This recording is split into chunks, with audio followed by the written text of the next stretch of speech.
Ce sont nos enfants, nos petits-enfants, nos voisins, nos cousins, nos élèves, parfois nos professeurs. La responsabilité de nos familles, de nos communautés, de nos pays reposera très vite sur leurs épaules. Nos jeunes sont notre plus grand espoir, notre meilleur atout, et ils ont besoin de nous.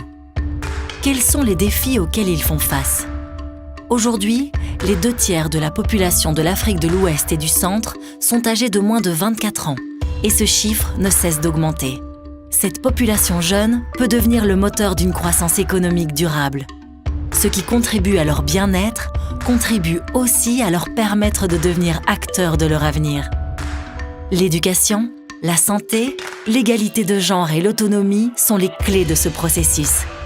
Malgré des progrès importants au cours des 20 dernières années, au moins 23 millions d'enfants dans la région ne sont pas scolarisés. En 2019, la région avait le taux d'adolescents non scolarisés le plus élevé du monde. Des disparités entre les sexes persistent et augmentent avec l'âge. Seul 1/3 des filles achèvent leurs études. Les raisons de l'abandon scolaire chez les filles sont nombreuses. Les grossesses précoces sont fréquentes. Dans la région, 1 femme sur 3 a accouché avant l'âge de 18 ans et 3,5% des adolescentes avant l'âge de 15 ans.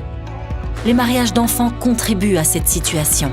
60 millions de femmes dans la région ont été mariées avant l'âge de 18 ans. Le taux global s'est réduit depuis 1990, passant de 52% à 41%. L'accès à l'information sur les questions de sexualité joue également un rôle important. Dans 21 des 23 pays de la région, plus de la moitié des femmes ne connaissent pas leur période de fertilité et seules 2 femmes sur 5 ont accès à des moyens de contraception modernes. Seuls 24% des garçons et 22% des filles entre 15 et 19 ans ont une connaissance complète sur le VIH.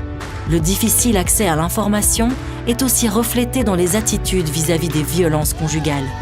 37% des adolescents et 45% des adolescentes trouvent normal qu'un mari batte sa femme. Tous les pays de la région ont mis en place des services d'éducation à la santé et à la sexualité. Mais l'accès est souvent rendu difficile par des tabous culturels, l'absence de transport et des coûts élevés. Tous ces enjeux sont liés. Il existe aujourd'hui des programmes efficaces pour réduire les risques de grossesse non désirée, d'infection au VIH ou de violences basées sur le genre, pour augmenter la confiance en soi et l'estime de soi, pour développer des normes de genre plus égalitaires. En développant des services qui répondent aux besoins des jeunes de la région, nous pouvons leur offrir l'accès à l'éducation, à la santé et au bien-être dont ils ont besoin. Nous devons réunir nos forces pour développer notre ressource la plus précieuse.